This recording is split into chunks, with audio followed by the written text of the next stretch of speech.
Leaders, welcome back to Maxwell Leadership Podcast with David Tjokrorahardjo. Tapi, buat teman-teman nonton tadi itu pasti tahu bahwa hari ini saya sendirian dan David is not with me today karena hari ini adalah sebuah podcast yang sangat spesial.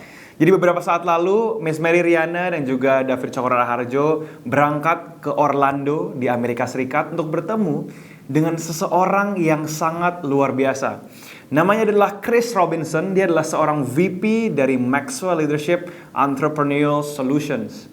Dan mereka melaksanakan sebuah podcast yang saya sudah dengar, and it's actually very interesting. Jadi hari ini, kita akan dengarkan bersama-sama what they are going to talk about. So, let's tune in. Hi friends, senang banget hari ini so special. We are right now in Orlando. Dan hari ini kita special banget karena we are in the John Maxwell's Studio. Iya, dan bahkan John Maxwell duduk di sini sesungguhnya ya. That's right. Wow, oke. Jadi kenapa kita lagi ada di Orlando? Karena we are bringing John Maxwell and also Maxwell Leadership to Indonesia. And di sebelah saya ini udah ada President of John Maxwell Indonesia, David. Yay. Thank you. Seru banget ya. Yap, sudah 10 bulan kita berbicara tentang membangun John Maxwell di Indonesia dan akhirnya kemarin kita sudah secara formal meluncurkan bersama dengan MDco, dengan John Maxwell kita meluncurkan Maxwell Leadership Indonesia, tentunya bersama dengan Merry Riana juga dan dengan David Pratomo. So we are really excited untuk bisa melakukan ini bersama-sama dengan teman-teman di Indonesia. Iya, dan hari ini spesial banget karena mumpung kita lagi ada di Orlando, jadi we want to bring something that is very precious dari Orlando untuk kalian semua yang ada di Indonesia. Jadi udah ada di sebelah kita nih sesungguhnya. Yeah. He's a very very excellent friends of ours. He's none other than Chris Robinson. Come on, man. Yay! Oh my goodness! Well, thank you so much for having me here today. I know you understand everything that we just said. Everything. Okay, I'll introduce you first to our friend in Indonesia. So basically, Chris Robinson is an international speaker. He's a business coach, and he's an executive vice president of Maxwell Leadership. That's right. Yeah. And he's our friend. Yes. Yeah. Most importantly.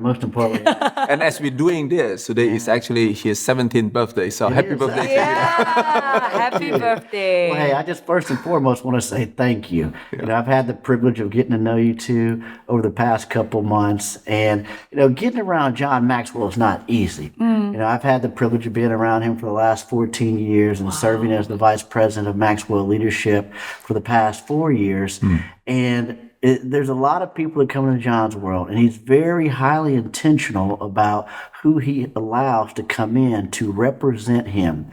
And when he introduced us to you two, and when I had the chance to sit down with you at dinner and to get to know your heart, it's a heart of valuing people. It's a heart of adding value to people. It's a heart of wanting to make people better. And I knew after that moment, these are our people. These are our people. You carry the Maxwell DNA. And so I am so excited to be coming from the other side of the planet to go to Indonesia. Come on. Welcome to Indonesia. Come on. And spreading just servant leadership in the country of Indonesia, serving the people of Indonesia. I can't wait for the impact that we're going to have together. Yes. Thank you. Yeah. for That's saying right. yes. That's right. It's right back at you guys. Like I am obviously we all read John Maxwell's book. Yeah. You know, I got to meet him 8 years ago. But then, as we continue to talk, I got to meet so many people inside Maxwell Leadership. And the first thing that I told my wife when I came home, I say that these people actually live the values that is written in the book. That's right. And the first time we met you, same thing. I say you're gonna blow it in Indonesia. So we really, really welcome you to Indonesia in advance. Wow. Thank you for Yeah. doing this. So excited to come. So excited. Yeah, so it's not just about understanding the principle, but living the principle. Yeah. So tell us more about you. Yeah, so, you know, I love leadership. You know, I started my leadership journey, 24 years ago when I just really wanted to be a manager. Now, I had really shallow expectations or desires as a leader. I'm gonna just be honest with the people. It was very shallow. I wanted three things. I wanted a title, I wanted some money, and I wanted to be the boss. Okay. Isn't it what everybody also wants at that age, right? But that's where I was at, and it was so shallow looking back at it. But what began to happen was, as I was in pursuit of those things, I have what I like to call a motive moment. I had a motive moment, and that motive intervention moment came when I came in contact with John Maxwell's book, The 21 Laws of Leadership. That book absolutely changed my life, because that book shared with me different things I had never heard before. Things that leadership is influence, nothing more, nothing less. That you have to connect with people, not correct people. That you want to add value to people. These things were different from what I was being told and shown to be the boss. And I just remember going, man, there's something different about this. And throughout taking all of his courses, I was taking courses at a church that I was attending, and we would watch him on VHS, the old, tube TVs and the VHS. And I would watch John, and I would take these notes, and I would go back into the workplace, and I did begin to apply those principles to my life. And that's when I saw myself beginning to rise and get promoted on the job, is when I shifted my focus from me to we and started really adding value to people. And throughout those years, that allowed for me to just really fall in love with adding value to people, which led me down the path of speaking, coaching, and training. And in 2011, I was one of the first people to be certified by John Maxwell. Wow. And it was truly amazing, because I had really great success in my 20s, and I went into a business on my own. It did not go well, and I had basically lost everything. But here I now had this opportunity to become part of the Maxwell Leadership Certified team, and I didn't have the money for it. But what I found in that moment is either I had to make a way or I could make an excuse. That's right. And I chose to make a way to come up with the money to figure out how to do it. And this environment, being a part of the Maxwell team, having the tools, the resources, the support, the community, learning from business people that I've already done what I wanted to do, it changed the trajectory of my life, and I haven't looked back since. This is my family, this is my home, and I'm so excited that it's expanding with you all. I don't know how many people are connected to your stories right now. Either they are in a situation that you were, or they are currently, rising up. And so I just want to let you know that represents so many millions of people, and your story has been a great blessing to us. It will be a great blessing to even many more. And it's a true testimony. When there's a will, there's a way, right? So it's interesting that you mentioned it's always started from the book and then the VHS, right? For us Indonesians, of course, we don't have the privilege to meet John Maxwell personally. So we definitely read John Maxwell's book. So what's the main difference between learning from books and, seeing him in person and hearing from him directly? Because most of our people, they've read John Maxwell's book. Right. Yeah. Well, I love that you're asking about this, because this is something that a lot of people can't catch. Some things are taught, some things are caught. And when you have proximity to people, you catch things that you cannot catch in a book. And so for years, I've been around John and been able to catch things that I haven't seen him write about. Simple things. So let's just say, for example, I remember being out with him one time. We were playing golf, and I love golf. John loves golf, and we were just out there having a great time. But every couple of holes, I would see John stop, and he was over talking to the people that were cutting the grass. And then, it was interesting that he was stopping to talk to each one of the people that were cutting the grass. And then I asked him, I said, well, John, what were you doing? He goes, what I do, he goes, this is the best. He says, no one ever tips the maintenance people. He goes, you tip, your caddy, you tip, the kids that are washing the cars. He goes, but nobody ever tips the people that are cutting the grass. He goes, so I love adding value to people that never get to see the value. Wow. And I thought, oh my goodness, how amazing. Again, something that's caught. And, for years, I've had the opportunity to just see close hand of, of small things that you don't pay attention to, or that you could not see inside of a book. So when you get proximity, there's power in that because you observe things. I remember, Mary, you saying to me when I was in Cambodia and we were there, and you came up to me afterwards and you caught something. Yeah. You said, Chris, you go, it was amazing to me that you were sitting there taking notes from John Maxwell after you had seen him speak 1,000 times. And she was, but she caught that.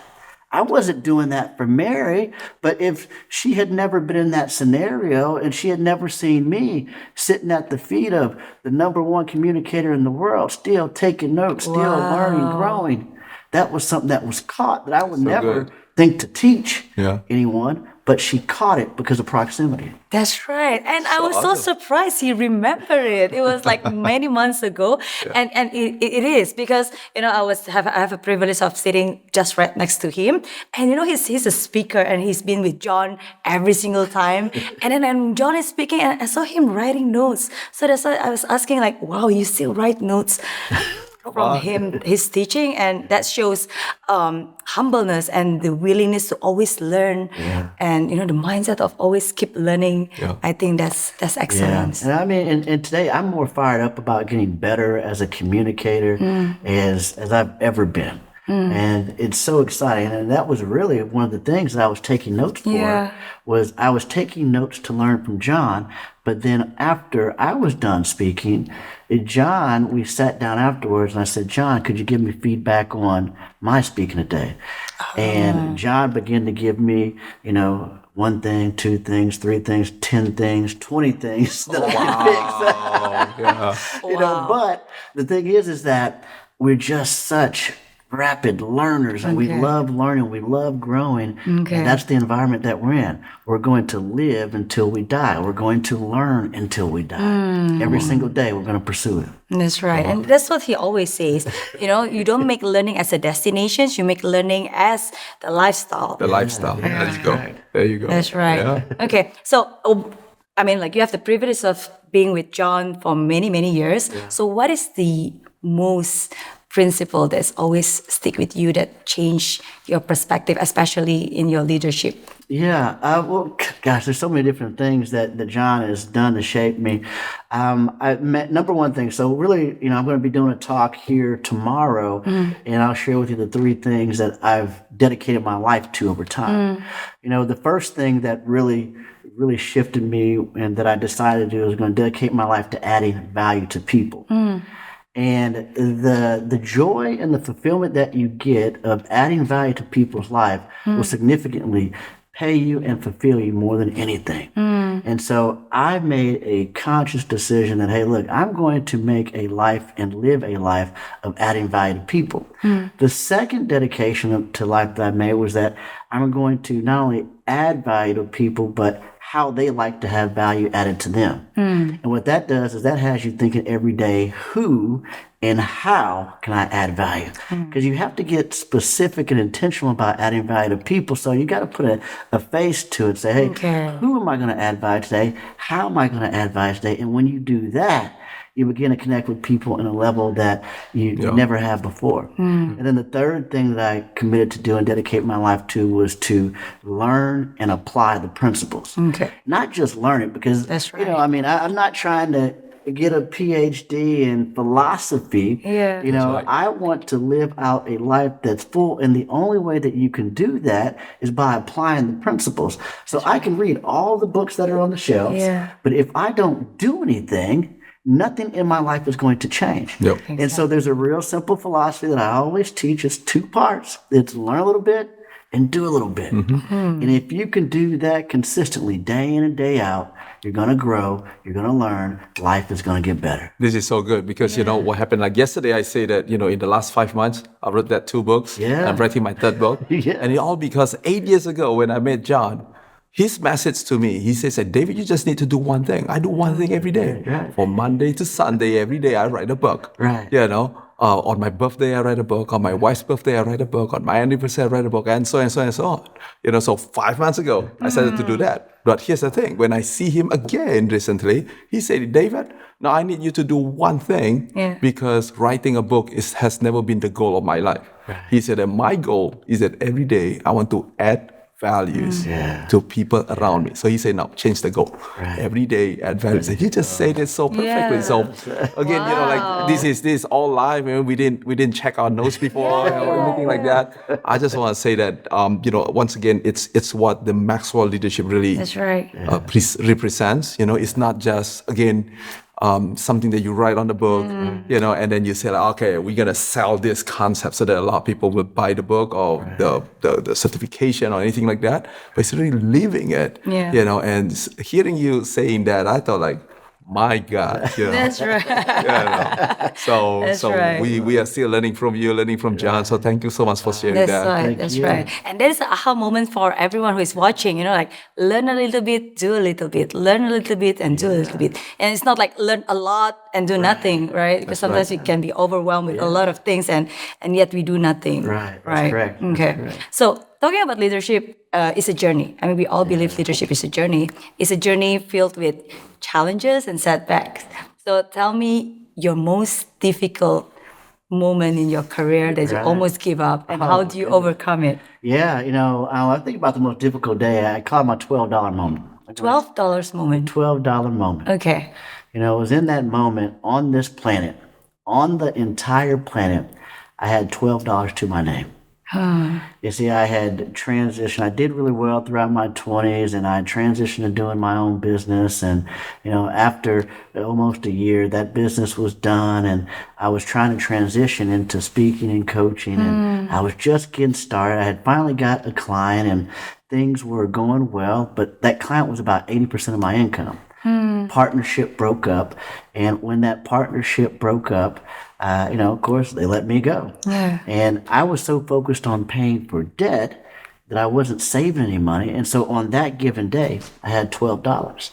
Now, I had a choice at that moment because I had 3 kids at the time. I've got 6 kids. I've got 6 kids.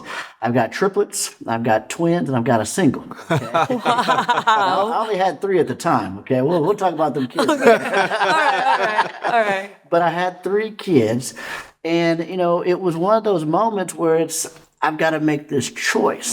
Do I continue to pursue a dream that on the surface isn't working, or do I go just do something to get by, you know, and try to build this part-time on the side? And I remember sitting in my driveway that day. I was sitting at home, and I took the entire day, and I just sat there, and I read books all day long, and I began to write out a vision of my future.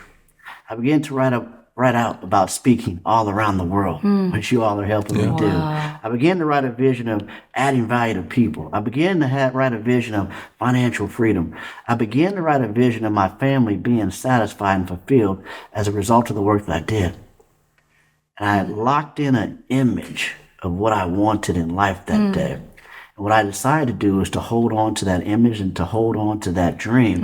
And so instead of going and giving 40 hours of my life just to get by, I said, I'm going to spend the next 40 hours trying to figure out how to just get by. And so instead of going out and doing the external thing, I focused on the internal thing and got bigger on the inside than I was on the outside. Come on. That is so good. Wow. But what keeps you hopeful? You know, because I believe it's not easy. It's not easy for a single man to be able to live with just $12 in a bank. And you're not single, you have kids. That's right. You know, like I know, you know, sometimes we have dreams, we have high hopes, but at the same time, we also live in a practical things. Money is everything. So how do you balance between, like, you know, keeping your hopes high and yet at the same time, you know, still doing what you're supposed to do? Yeah, well, it's 2 things. You know, number one is that, you know, my wife was very supportive, and she understood and sees my calling to help people. And so having her support at home meant everything, you know, because there's a lot of good men that work in a cubicle their entire life because they don't have a supportive spouse at home. They have dreams, they have aspirations, but they have a spouse that won't support them, and they die in a cubicle. I was fortunate enough to have and still have a wife that says, yes, go, add value to people. This is what you were put on the planet to do. But then in addition to having a supportive spouse, the thing that just spurs me on is people. I mean, I absolutely love helping people go from A to B, seeing people live out their dreams, seeing people have more and becoming more in their life. Yeah. Nothing gives me greater joy than seeing somebody live out their best. I mean, and that just keeps me ticking Come on. day after day. Yeah. There's a saying in my company, we say that change your crowd, change your life. Right. So you married the right woman. Yeah. It is heaven on earth. You married the wrong one. Right. No, I'm not going to say anything about that. Again, once again, like I just, this is all impromptu, but when that values, you see, it's another thing that makes us all connected. Like from the day one, I joined Maxwell Leadership, as we have conversations with yourself, with people in the organizations, those conversations is reflecting, once again, the values that, that is being lived by. It's not a theory, it's not a philosophy, it's not something that, once again, we want to sell something, so we're trying to create a great quote, create a great paragraph or anything like that. So once again, I don't know how many millions of people you're speaking to right now, and I think that it's not an aha moment. I think it's like an awakening call. So thank you so much for sharing that story. That's right. And I'm glad that you bring this up, because as we bring you and John and the Maxwell leadership team to Indonesia, you see, in Indonesia, we value family at our top priority. I mean, in Indonesia's, I think family is very, very important, and it's not easy for us or for people in leadership, because as the leadership grow, we have responsibility, and yet we have to balance between the family and our roles. So what is your advice, and how do you balance between the two? Yeah, it's very simple. I mean, I made a very serious commitment that I was going to build my business around my family, not my family around the business. And so what that meant was that there were going to be opportunities that I was not going to take because of my family. So having triplets to start out, it takes both of us in order to, raise those kids. And I didn't want to leave my wife at home with them being young and me being on the road, at the tune that I'm at now. They're older now, and they're in high school and things of that nature. So I've got a little bit more flexibility, but I wasn't going to do that. So I made a commitment that, hey, I'm going to speak once or twice per month. I'm only going to be on the road. And when I do go, I'm going to go and I'm going to get back. And so I made that commitment. Even still to this day, I turned down thousands, tens of thousands of dollars in order to be at a Little League baseball game. Because how many of those am I going to be able to see in my life? To go to a track meet, to go to an academic award, there's a small window of time, and there's only so many of those interactions that I'm going to be able to have, and I'm going to choose that 99.9% of the time over doing it. And so what's happened as a result of that, because I put the family first and said, hey, I'm going to build the business around that, I don't chase the money chases me. Come on. And so the opportunities chase me. But again, it comes down to the motive. And if you have the right motive, everything else will follow. That's right. It's either you think that the money is a bird that you need to catch, or the money is a tree that you can plant. You plant it, the fruit will come, the money will eventually come. You try to chase the bird, you're going to chase it all your life. That's right. That's This right. is so good. This is so good. That's right. And success does not come in a day, but in the daily things that will shape you, right? So tell me, what is your daily routine habits in terms of to build your leadership muscle? Yeah, it depends on the day. I know the answer to that. I dress good all day long. I mean, these people's, polished, nice-looking guy. Do you always dress like that? Just for events. But I love clothes. I love shoes. I love, I like to look good. So it's more often than not. But, a daily routine looks different on a day. So what I do is I look at the basic things I have to do every single day. But I think the mistake that a lot of people make when they're trying to figure out how to balance things or what's the routine look like, I treat every day differently. So I don't try to set up a routine of, on Monday at 7 a.m. I'm going to do this. On Tuesday, 7 a.m. I'm going to do this. And then, because what happens is Monday is different than Tuesday. Tuesday is different than Wednesday. Wednesday. So treat each day different, but know what you have to get done in that day. And so on a typical day where I'm not at an event like this, every single day I read. There's not a day that goes by that I don't read because it's just a requirement of what we do. We cannot give what we do not have. And so that's a part of my day. Every single day I'm listening to something or someone. What we listen to determines our thoughts determine our feelings determine our actions determine our results. But it all starts with what we're listening to that's going to create those thoughts. And so every single day I'm listening to something. Every single day I'm connecting with people. So I ask myself, what do I need to read today? What do I need to listen to today? Who do I need to call today? Now, I'm very, very specific about that call schedule. And if a person's not on my calendar, I do not answer the phone. So I do not pick up the phone if you're not on my calendar. But then what I'll do is there will be a specific time of day where I'll call back people that called me that day, because we've all done it before, where you get that phone call, you think this is gonna be 2 minutes, and then an hour's gone. And they unintentionally subtract from your day, and you get off track and you get behind. So every single day I need to know, who is on my schedule to call today? Then it's, what do I need to do? What are the things that I need to do as a leader today that nobody else can do for me? And then the last thing I'm looking for is, what am I looking for today? What am I looking for today? Whether that be opportunity, whether that be, because if you don't have a vision for the day, if you don't have a vision of what you're looking for today, you cannot tell an opportunity from a distraction. And so we've got to be crystal clear on that. So those are the questions that really shape my day and how I attack it. But every single day is treated differently. That is so good. Thank you for sharing. I'm going to apply some of that things. I'm not going to answer any calls that's not scheduled. You can just turn off the phone. I remember the best part is I remember sharing that with an audience one time. My mom was in the crowd for the first time. And she goes, "That's Now I true. know. He doesn't answer my phone." I was like, "Mom, I love you." But she's like, "He doesn't answer." She's like, "He's not lying." Okay. I mean, it's so heartwarming that we really connect, and I think the reasons why we connect, because we share similar principles in life, values, and as well as purpose. We are here to serve people. That's the reasons why after 16 years staying in Singapore, I came back to Indonesia, and there's also the reasons why after how many 13 years. 13 years in New York, he came back to Indonesia because we want to add value to more people in Indonesia.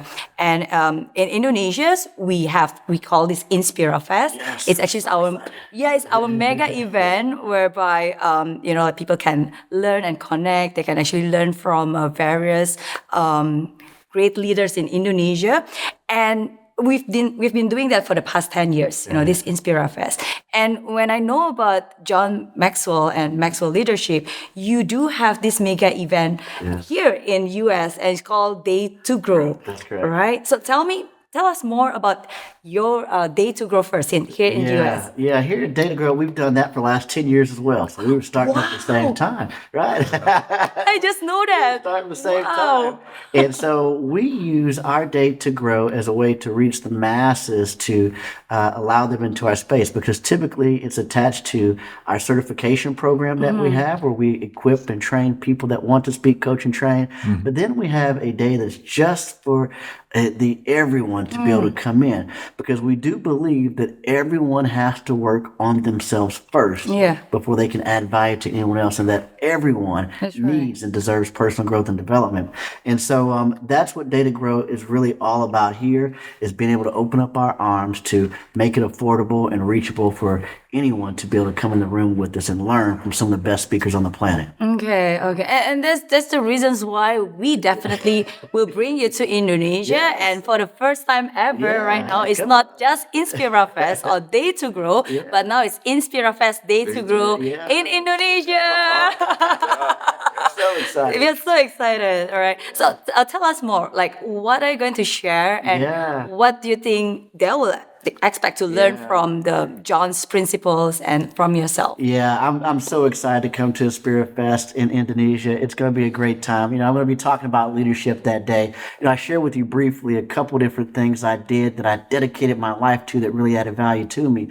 But I want to take you on a journey with me to show you that evolution of how I went from a person that had aspirations of just a title and some money to now making an impact all around the world.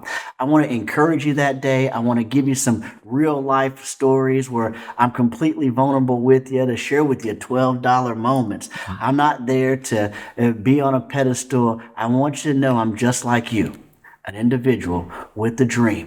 An individual that has a calling, just like you, that wants to add value to people. And I'm going to talk to you about some practical ways that you can apply that in your life so that we can help you go from where you are to where you want to be. It's going to be a great time. Definitely. Yeah. You can't wait. Yes, yes.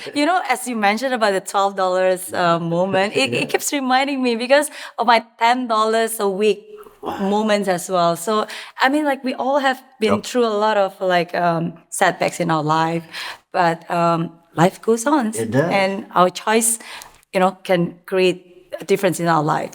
Yeah. love it. One decision can shape your life forever. That's correct. Yeah. Wow. Right. Thank you. Thank you so much. Looking forward to working with you both. Thank you. Thank Looking you forward for- to yeah. have you in Indonesia. I think you must teach him some Indonesian words, right? There's some Indonesian. You say you can do this. We're gonna say, she's gonna say Indonesia. Yeah. Okay. And we gonna say pasti bisa. Basti bisa. Pasti is bisa. like you say pasta, Yeah. Basti. but you change the last A with an I. With I. Basti. Bisa. Pasti, bisa. Basti bisa. There Okay. you go. Come on. yeah. And it means that you can do it. Yes, you All right, can. yeah, there we go. Yeah. Okay. All right. So I'm going to say Indonesia, Right. and then we all say pasti bisa. All right. With our Okay. hands like that. All right. All right. Wow. Okay. Let's do that. Okay. Indonesia. Pasti bisa. See you. See you in Inspira Fest Day to Grow. Just register here in this website and make sure we'll be there to see you. Bye. So, gimana? Kita sudah nonton bersama-sama dan saya yakin banget bahwa kalian semua pun pasti receive a lot of good values. Kalau saya sendiri, saya dapat 3 hal yang sangat menarik saat tonton tadi. Yang pertama adalah there are things that are caught, but there are things that are taught. Jadi artinya apa? Bahwa seringkali kita merasa bahwa caranya belajar adalah ya tentu dengan belajar. Dengan menonton sebuah video, dengan membaca sebuah buku. And yes, those are the things that can be taught. Artinya adalah diajarkan. Tapi ada beberapa hal yang it is caught atau ditangkap. Sama seperti tadi Chris Robinson melihat langsung saat John Maxwell dan bersama dengan dia bermain golf.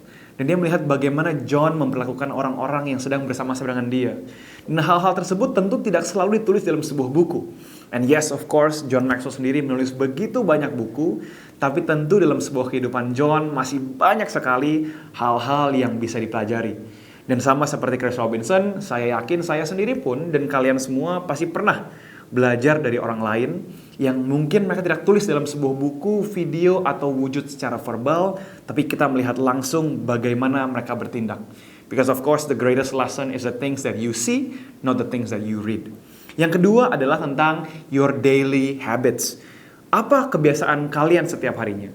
Apakah kalian belajar setiap harinya? Apakah kalian membangun sebuah hubungan setiap harinya? Apakah kalian menambahkan nilai pada orang-orang yang kalian temui setiap harinya? Saya pribadi belajar untuk membangun rutinitas tersebut bahwa setiap hari saya harus belajar sesuatu yang baru, membangun sebuah hubungan yang baru, dan yang ketiga adalah untuk menambah nilai pada orang-orang yang saya temui. Dan yang ketiga adalah believe in yourself and believe in your dreams. Artinya, kalian, saya sendiri, bagaimana kita dapat percaya pada diri kita sendiri dengan mimpi yang kita miliki. Tadi Chris Robinson membahas mengenai the $12 days. Saat-saat di mana saat ia memiliki seorang istri dan seorang anak, bahkan 3 anaknya, ia hanya memiliki $12 di tabungan rekeningnya. Itu artinya dia memiliki hanya sekitar Rp150.000. Bahkan di Jakarta pun untuk hidup dengan 5 keluarga itu sangat sulit. Rp150.000 untuk hidup sehari aja untuk berlima rasanya sulit sekali, apalagi di Amerika Serikat. Tapi Chris percaya pada mimpinya dan ia ingin menggapai dengan usaha-usaha yang dapat ia lakukan. And of course, singkat cerita, Chris is probably one of the richest person in Maxwell leadership and he believes in his dream. Dan bagaimana dengan kalian? Apakah kalian percaya dengan mimpi yang kalian miliki meskipun pasti banyak tantangan dan kesulitan yang kita hadapi? And saya sendiri pun pernah mengalami hal yang sama. Pada saat dulu saya kuliah di Belanda, I live on 7 euro days. Jadi sehari saya harus bagaimana hidup seharian penuh dengan hanya 7 euro atau sekitar 120.000. Tentu mungkin tidak seberat Chris, tapi saya juga tahu rasanya untuk tetap hidup, mencapai mimpi, berusaha meskipun banyak kesulitan dan tantangan yang kita hadapi. And here's my plus one actually. Sama seperti David, I love to do love plus ones. And here's something that I really love dari podcast tersebut. You cannot share what you do not have. Kita tidak bisa membagikan apa yang tidak bisa kita miliki. And if you want to add value to other people, which I believe you do, karena kalau tidak, sedang apa kalian di sini mendengarkan podcast ini? Kalau kalian ingin membagikan nilai bagi orang lain, pertanyaan untuk kalian adalah, apakah kalian menambah nilai pada diri kalian sendiri? And of course, this is also an invitation buat kalian semua to join us on Inspira Fest Day to Grow pada tanggal 9 November yang akan mendatang. We are going to talk so many things about leadership, self-development, and how you can be a better person. Kita ingin sekali menambah nilai dan berkontribusi pada perubahan kepemimpinan kalian dimanapun kalian berada saat ini. Apakah kalian invest in yourself, belajar menjadi seorang pemimpin lebih baik? Or maybe you wanna transform your organization. Kalian ingin menjadi seorang pemimpin yang baik untuk tim kalian. Or you wanna earn a living helping others lead. Menjadi seorang speaker, seorang coach, ataupun seorang trainer untuk membantu pemimpin-pemimpin lainnya menjadi pemimpin lebih baik dan menjadikan itu pekerjaan kalian. We want to have you on our event. Kita ingin kalian hadir pada tanggal 9 November yang akan mendatang and we don't want you to miss it out. Jadi cari aja langsung, ada di link bio kita, atau bisa langsung ke maxwellleadershipindonesia.com. Atau untuk kalian yang ada di surround group, so shout out untuk kalian, langsung coba tanyakan surround leader kalian masing-masing. How can I know more about this event? And we hope to see you there. Jadi that's it untuk podcast kita hari ini. Semoga you receive a lot of value. And please, again, share this with someone who needs it. Bagikan, rate our show. Membantu orang lain juga untuk melihat bahwa ternyata podcast ini membantu kalian dan juga bisa membantu mereka. And we hope you receive value and can add value to other people. And that's it for today. Nama saya Jonathan and I'll see you on the next one.